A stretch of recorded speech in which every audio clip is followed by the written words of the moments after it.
Today, I'm talking about what is mercy, and it comes from uh, today's reading in Psalm 78, verses 9 through 39. And this is a beautiful picture of God's mercy, and really kind of shows you what mercy is. And yesterday, um, if you didn't see it, you can watch yesterday's, but it was about Psalm 78, verses 1 through 9.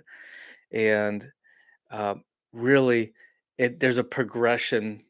Well, first of all, mercy is important because if we don't understand what mercy is, we could live a life where we can end up really having a heart that refuses God. And last yesterday's video, I talked about the progression of getting into a position where you have a hard heart and you can refuse God through stubbornness, rebellion, unfaithfulness, which leads to refusing God.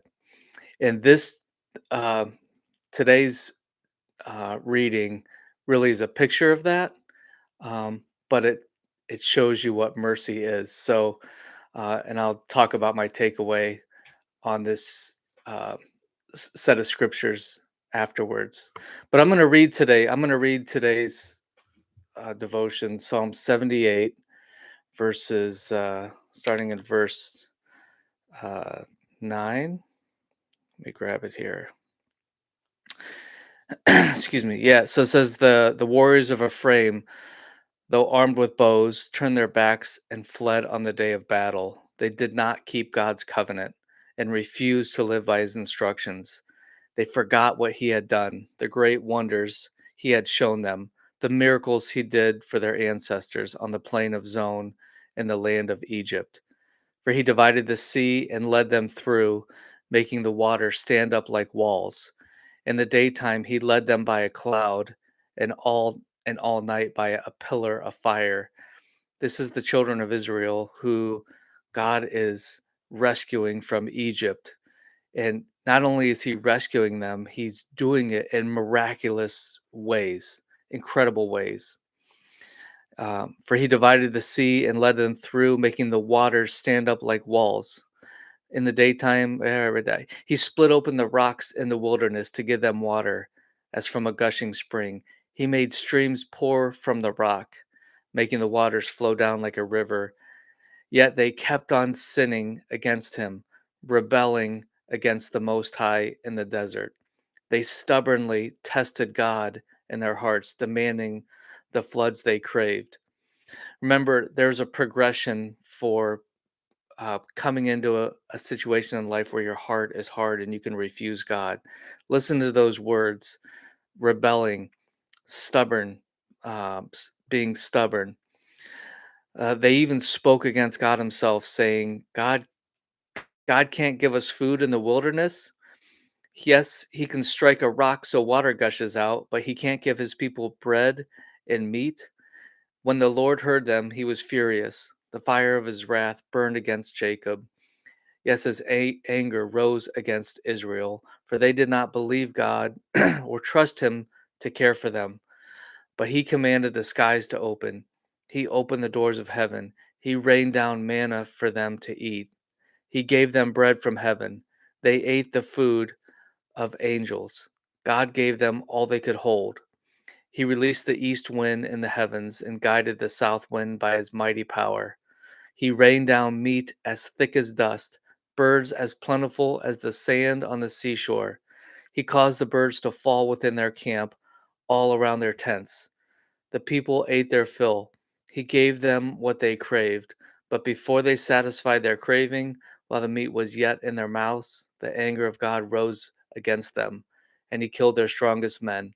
He struck down the finest of Israel's men.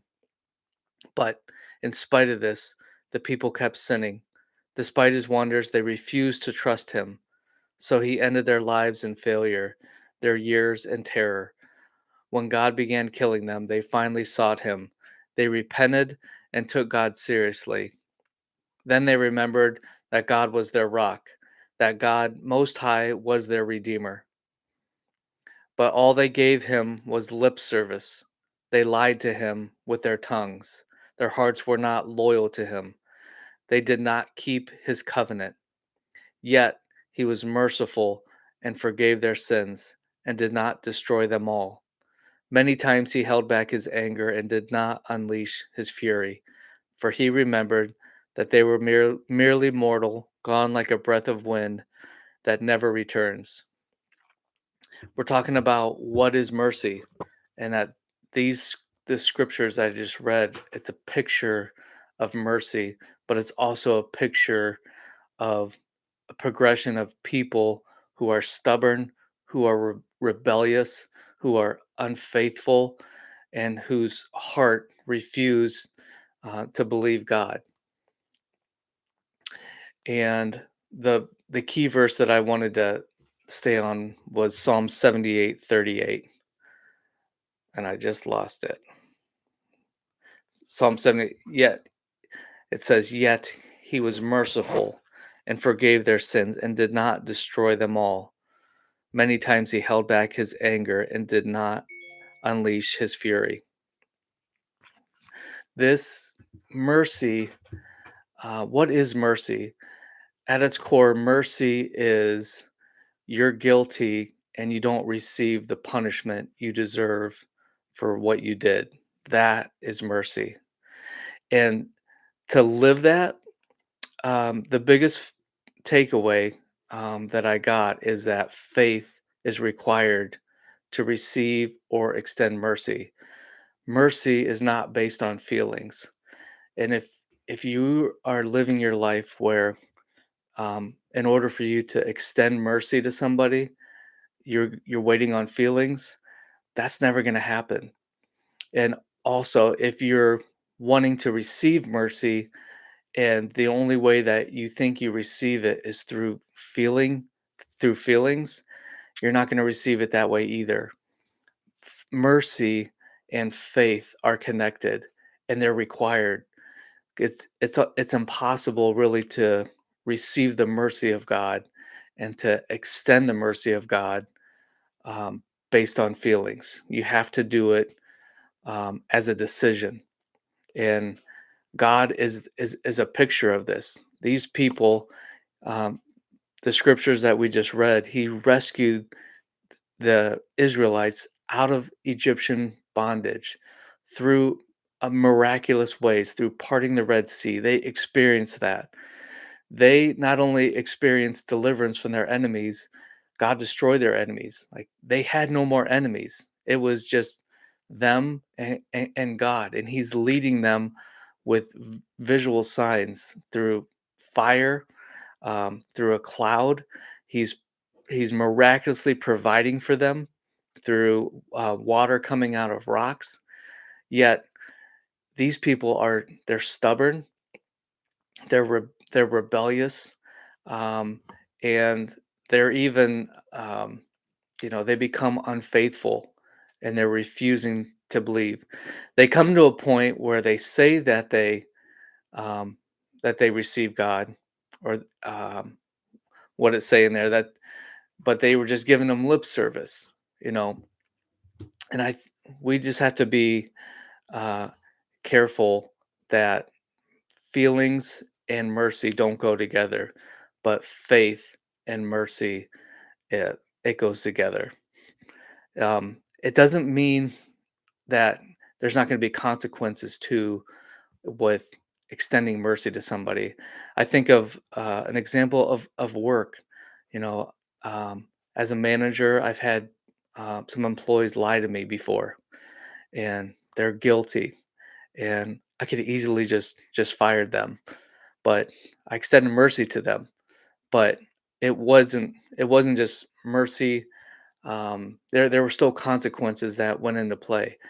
I I chose to, forgive them, to give them another chance, but they went on like a performance improvement plan. So I wanted to make sure that they weren't just giving lip service, but they actually, um, repented from basically, lying to me. There are consequences to our actions. However, we can extend mercy not based on feelings. And the only way a lot of times we can show mercy is not by feelings, it's by a choice. It's through faith. Faith says it's impossible to please God without faith. God is so merciful. There's a scripture that talks about even when we're unfaithful, God is faithful, and He's faithful. He doesn't make decisions based on feelings, but He's a God of faith, and um, that's really what I was one of the biggest takeaways that I got from this is that faith and mercy, are connected. It's a choice. It's not based on feelings. And as I was thinking, as I end this up, like, what can I do today? What can we do today to walk in mercy? How can we be merciful when we have all these feelings, maybe against somebody? Somebody hurt us. Somebody did something wrong to us. We have all these feelings, and we're supposed to extend mercy, or we're supposed to, receive, the mercy of God. The biggest thing you can do is be thankful. Just have a grateful, thankful mind. And one of the ways we can do that is the music that we're listening to help us stay with a right perspective of God, having godly music, being in His Word, thinking about Him. So that's the takeaway today. Hope you got something out of it. I'll be back tomorrow. Have a great day.